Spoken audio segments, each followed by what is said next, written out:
Hello everyone, welcome to my channel. आज मैं class 10 के लिए अनुपात और समानुपात का एक्सरसाइज 5 परीक्षण करके देखें 5.3 का 12 के बाद के सवाल लेकर आए हैं। तो आज हम 12 का जो अति संक्षिप्त उत्तरीय प्रश्न है उसको हम कराएंगे। ठीक है, तो देखिए इसको हम किस तरीके से सॉल्व करेंगे वो आप देखते जाइए। क्वेश्चन क्या है? क्वेश्चन देखिए 3, 4 एवं 6 का चतुर्थ समानुपाती ज्ञात करिए। तो चतुर्थ समानुपाती ज्ञात करने के लिए हमें क्या करना होता है? 3 समानुपात दे दिया रहता है, हमें चतुर्थ समानुपात ज्ञात करना होता है। माना कि चतुर्थ समानुपात बराबर x, इसलिए समानुपात आप पहले बनाइए। समानुपात बराबर क्या होगा? देखिए पहला है 3:4 करिए और फिर समानुपात बनाइए 6:x, इसलिए 3/4 बराबर हो जाएगा 6/x। क्रॉस गुना करिए 3x बराबर 24, x बराबर कितना आएगा? 24 डिवाइडेड बाई 3, काट के लाइए 8, इसलिए x बराबर 8। अतः चतुर्थ समानुपात क्या निकल के आ गया? चतुर्थ समानुपात बराबर 8, और यही क्या हो गया? आपका आंसर हो गया। क्लियर? तो चतुर्थ समानुपात हमें मिला कितना? 8 मिला। आगे बढ़ते हैं। अब देखिए इसमें क्या कह रहा है, पढ़िए क्वेश्चन। आपके स्क्रीन पर एक सवाल आ गया है, आप इसे देखिए। 8 एवं 12 का तृतीय समानुपात निकालो। तृतीय समानुपात, देखिए जब भी तृतीय समानुपात निकालने के लिए कहा गया, इसका मतलब यहाँ पे हमारा तीसरा क्रमिक समानुपात पूछा गया है। ठीक है, तो क्रमिक समानुपात निकालने के लिए हम लोग मान लेंगे, माना कि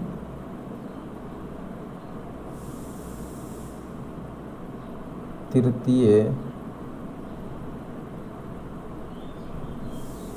समानुपात बराबर x, इसलिए इसका देखिए समानुपात कैसे बनेगा। अगर क्रमिक समानुपात हो तो समानुपात इस तरह से बनाएंगे। समानुपात बराबर 8:12 और फिर समानुपात 12:x।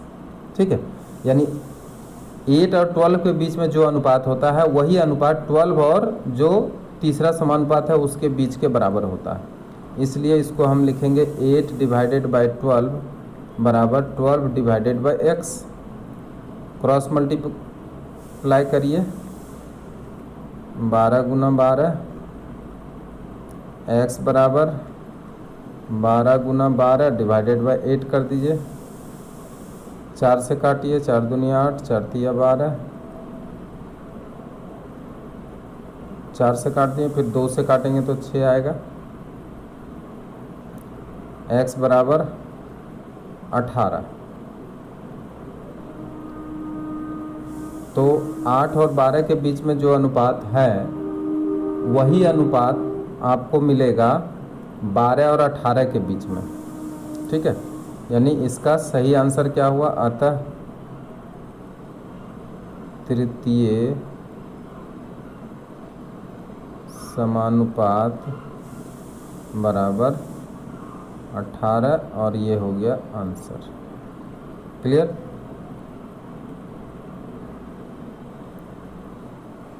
अब आगे बढ़ते हैं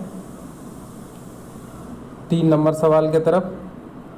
अब देखिए आपके स्क्रीन पर 3 नंबर का सवाल आया है। ठीक है, इसमें देखिए क्या है, 16 और 25 का मध्य समानुपात निकालो। तो मध्य समानुपात कैसे निकालते हैं? माना कि मध्य समानुपात बराबर x।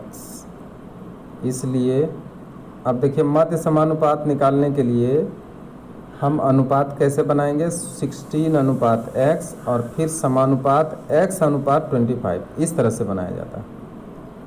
और 16 डिवाइडेड बाय x बराबर इसको लिखेंगे x डिवाइडेड बाय 25 और x स्क्वायर बराबर 16 इंटू 25 करेंगे और x बराबर अंडर रूट करेंगे आप।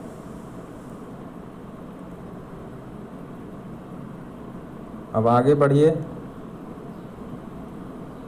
x इजकल टू 16 का 4 निकलता है और 25 का 5 निकलता है, इसलिए x बराबर कितना होगा 20। अतः मध्य समानुपात बराबर 20 और ये क्या हो गया, इसका आंसर हो गया 20। ठीक है। अब देखिए आपके सामने एक और सवाल आया है, वो 4 नंबर का। a एक धनात्मक संख्या है, यदि a अनुपात 27 डिवाइडेड बाय 24 बराबर 3/4 अनुपात a होने से a का मान निकालें। तो यहाँ पे समानुपात आपका दे ही दिया गया है, इसलिए बैठाने की ज़रूरत नहीं है। यहाँ लिखेंगे प्रदत्त अनुपात, यहाँ पे हमें a का मान निकालना है। तो क्या दिया है, a अनुपात 27/64 बराबर दिया 3/4 अनुपात a। देखिए इसको हम ध्यान से देखिए, यहाँ पे इसको हम इस तरह से बटे में लिख सकते हैं, बीच में बराबर दीजिए, 3/4 ऊपर रहेगा और डिवाइडेड बाय a बटे 1 कर सकते हैं। अब देखिए यहाँ पे जब क्रॉस गुना करेंगे तो a को a से मल्टीप्लाई करेंगे, अगर a को a से मल्टीप्लाई करेंगे तो a स्क्वायर आएगा और इसको अगर मल्टीप्लाई करेंगे तो 27/64 इंटू आ जाएगा 3/4। a स्क्वायर बराबर, यहाँ पे देखिए अगर हम इसको मल्टीप्लाई नहीं करके गुणनखंड कर देते हैं तो 3 कर सकते हैं इसको, इंटू 3 और डिवाइडेड बाय इसको क्या कर सकते हैं, 4 गुना 4 और गुना 4 कर सकते हैं। अब यहाँ देखिए a जब निकालना है तो अंडर रूट कर दीजिए, सब में अंडर रूट करेंगे तो 3 इंटू 3 कितना बार, 4 बार, और नीचे कितना बार, 4 को भी 4 बार। अब देखिए इसमें से अगर हम निकालेंगे तो क्या निकल के आएगा, a बराबर निकल के आ जाएगा 3, एक ठो निकलेगा और फिर एक ठो 3 निकलेगा और नीचे क्या निकलेगा, 4 इंटू 4 आएगा, आया कितना 9 डिवाइडेड बाय 16। तो a का जो वैल्यू है वो क्या है, 9 डिवाइडेड बाय 16 और यही क्या हो गया, इसका आंसर है। ठीक है। अभी देखिए पीछे से एक और सवाल लगा हुआ है, ये भी इसी का सवाल है, 5 नंबर का। तो देखिए यहाँ पे क्या है, यहाँ पे लिखा है 2a बराबर 3b बराबर 4c होने से a अनुपात b अनुपात c का मान कितना होगा, ये निकालने के लिए कहा गया। ठीक है। तो यहाँ पे क्या दिया गया है वो देखिए, दिया गया है कि 2a बराबर 3b बराबर 4c। ठीक है। 2a बराबर 3b बराबर 4c बराबर के मान सकते हैं, के मानने में कोई बुराई नहीं है, के मान सकते हैं। इसलिए a बराबर क्या होगा, k डिवाइडेड बाई 2, b बराबर क्या होगा, b बराबर निकालेंगे तो k डिवाइडेड बाई 3। ठीक है, सब तो k के बराबर हो जाएगा, इसलिए सब उसी तरह से निकालेंगे। c बराबर k डिवाइडेड बाई 4। अब यहाँ पे देखिए हमको तो यहाँ पे ए अनुपात बी अनुपात सी निकालने के लिए बोला गया है। तो ए के जगह पे हम क्या रख सकते हैं, देखिए ए के जगह पे हम रख सकते हैं k/2, अनुपात बी के जगह पे रखेंगे k/3 और सी के जगह पे रखेंगे k/4, रख दिए। अब यहाँ देखिए सबका एलसीएम निकाल के अगर मल्टीप्लाई कर देते हैं तो एक इसका सिंपल अनुपात आ जाता है। तो इसको मल्टीप्लाई अगर करते हैं तो आता है, इसका अगर एलसीएम लेते हैं तो आ जाता है 12, तो 12 आ जाता है। तो 12 से ही सबको क्या करिए, मल्टीप्लाई कर दीजिए। अगर हम सेम अनुपात में एक ही चीज़ से अगर मल्टीप्लाई करते हैं तो उसके अनुपात में कोई फ़र्क नहीं पड़ता है। तो इसको अगर काट देते हैं 6 आता है, इसको काट देते हैं तो 4 आता है, और इसको काट देते हैं तो 3 आता है। के तीनों में काट दीजिए। अब देखिए जो अनुपात निकल के आया है 6:4:3, ये जो रेशियो आया है 6:4:3, ठीक है, यही रेशियो क्या है, इसका आंसर है। यानी ए अनुपात बी अनुपात सी का जो रेशियो आया है 6:4:3, यही इसका रेशियो है। ठीक है, तो आप ध्यान देंगे कि इस तरह का सवाल को आप ऐसे बना सकते हैं। ठीक है, फिर देखिए एक सवाल आ गया है हमारे सामने, सही गलत करने का सवाल आया है। तो सही गलत करने का सवाल जो है वो कैसे बनता है वो देखिए। यहाँ पे कह रहा है कि ये तीनों जो है, ये तीनों जो अनुपात है, इसको अगर यौगिक अनुपात निकालते हैं तो इसका अनुपात क्या 1:1 आ जाता है क्या? तो यौगिक अनुपात मालूम है कि सभी अनुपातों के पूर्व पद का गुणनफल और सभी अनुपातों के उत्तर पद के गुणनफल के जो अनुपात प्राप्त होते हैं उसी को यौगिक अनुपात कहते हैं। तो करके देखते हैं कि क्या ये प्राप्त होते हैं। यहाँ पे लिखें यौगिक अनुपात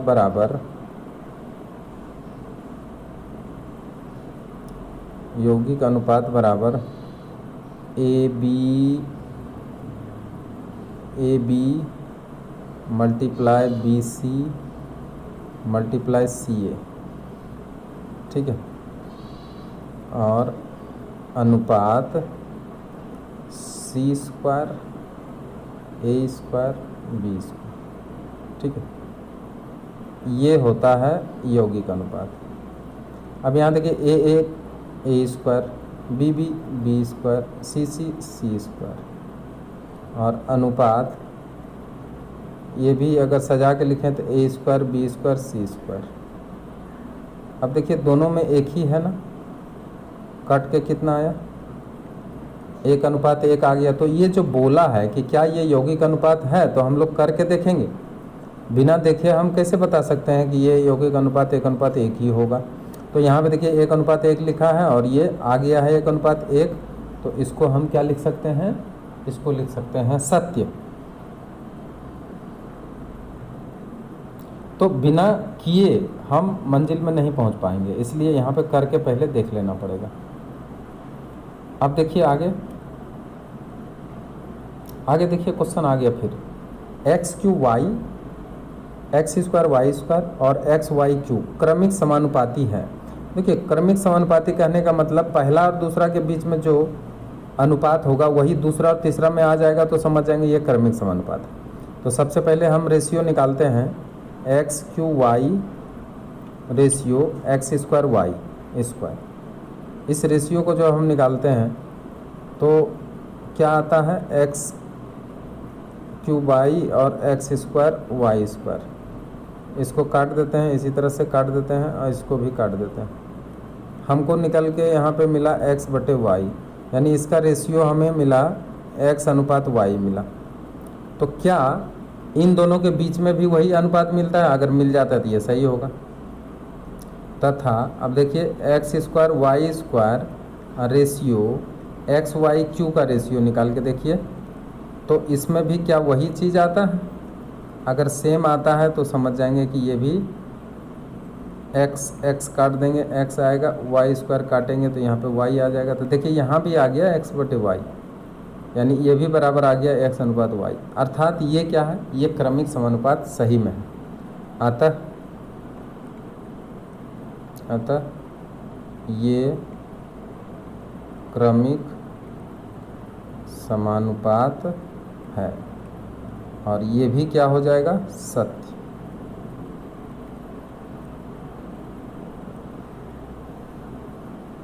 आगे बढ़ते हैं। अब देखिए आपके बीच आया खाली स्थान भरो। खाली स्थान भरो, लेकिन दिया क्या है, देखिए 3 क्रमिक समानुपाती धनात्मक संख्याओं का गुणनफल 64 हो तो उसका मध्य समानुपाती क्या होगा। तो क्रमिक समानुपात है 3, तो माना कि प्रथम क्रमिक संख्या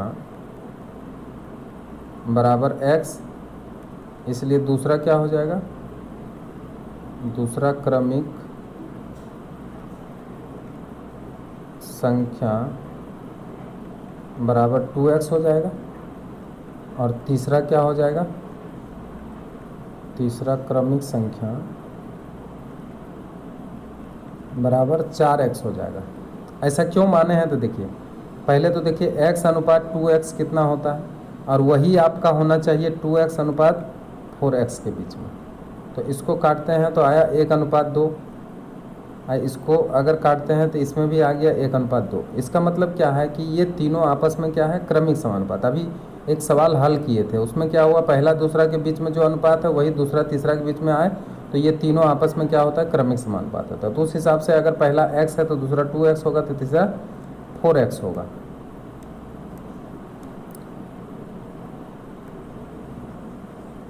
ठीक है। अब हम यहाँ पे क्या करेंगे, यहाँ कह रहा है कि तीनों क्रमिक समानुपाती धनात्मक संख्याओं का गुणनफल 64 है। तो according to question x into 2x into 4x is equal to 64 और 8x cube is equal to 64 और 2x का होल क्यूब कर सकते हैं इसको, बराबर इसको हम 4 का होल क्यूब कर सकते हैं, क्यूब क्यूब कैंसिल कर सकते हैं। अगर क्यूब क्यूब कैंसिल करेंगे तो 2x बराबर कितना आ जाएगा, 4 और x बराबर कितना आ जाएगा, 4 डिवाइडेड बाय कट के कितना आया 2, इसलिए x बराबर 2। ठीक है। तो प्रथम क्रमिक संख्या बराबर 2, यानी x है तो 2, दूसरा क्रमिक संख्या बराबर 2x बराबर 2 इंटू 2 बराबर 4। तीसरा क्या हो जाएगा, तीसरा क्रमिक संख्या बराबर 4x बराबर 4 इंटू 2। तो यहाँ पे पूछा क्या है, मध्य समानुपाती पूछा, तो इसमें मध्य समानुपाती 4 होगा। अतः मध्य समानुपाती बराबर कौन सा हो गया, 4, और यही क्या हो गया, आंसर। अब देखिए आपके बीच एक और सवाल आ गया, यहाँ पे भी भरना है। a/2 बराबर b/5 बराबर c/8 होने से a का 50%, b का 20%, तो c का कितना परसेंट। तो यहाँ पे दिया है a/2 गिवन a/2 बराबर b/5 बराबर c/8, ये दिया हुआ है। अब a का 50% कितना होता है, a का 50% बराबर a का 50/100, बराबर a/2 के बराबर हो गया। b का 20% कितना होता है? b का 20/100 बराबर आ गया b/5। ठीक है, तो c का कितना परसेंट बराबर हो जाएगा c/8? तो यहाँ पे लिखेंगे माना c का x% इजकल टू c/8 और c का x/100 इजकल टू c/8।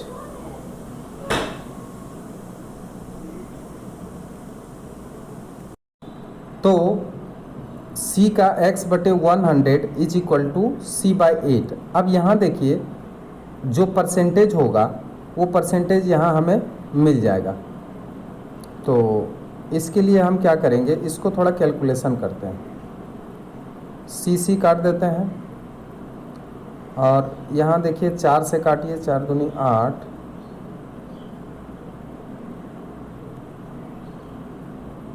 अब यहाँ पे देखिए क्रॉस गुना जब करते हैं,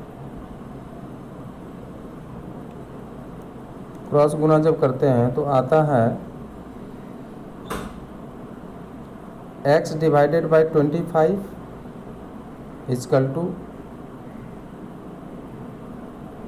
1/2। यहाँ पे 1 बचेगा, 1/2। क्रॉस गुना अगर हम कर देते हैं 2x बराबर 25, इसलिए x बराबर 25/2 काट देते हैं, आता है 12 1/2%। तो आपका निकल के आ गया कि ये जो बोला कि x का कितना परसेंट बराबर c/8, माने c का x का कितना परसेंट बराबर c/8 आएगा, तो यहाँ बता दिया है 12.1/2%।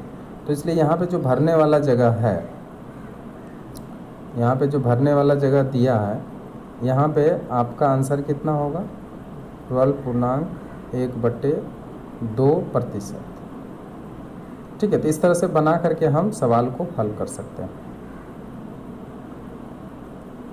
अब आगे बढ़ते हैं। देखिए फिर एक सवाल आ गया है, ये क्या है, 3 नंबर का सवाल आया है। 3 नंबर, x-2 एवं x-3 का मध्य समानुपाती x होने पर x का मान डैश होगा। ठीक है, तो मध्य समानुपाती x दे दिया है, तो यहाँ पे हम इसको जब बनाएंगे, समानुपात बनाएंगे, दिया गया है कि मध्य समानुपात बराबर x, इसलिए समानुपात जब इसका बनाएंगे तो समानुपात क्या होगा, x-2 अनुपात x, अब फिर समानुपात x अनुपात x-3, ये आपका समानुपात बन गया। और इसको जब सॉल्व करते हैं तो x-2 डिवाइडेड बाई x बराबर x डिवाइडेड बाई x-3 और x² बराबर x-2 इंटू x-3 और x² बराबर x² माइनस 2x, इसको मल्टीप्लाई कर लीजिए, -3x और माइनस +6। अब इसको x² काट देंगे और ये दोनों को बराबर के इधर ले आइए तो आएगा -5x, इधर आ जाएगा +5x, तो 5x और इधर 6 का 6 रह जाएगा, इसलिए x का मान निकल के आ गया कितना, 6/5।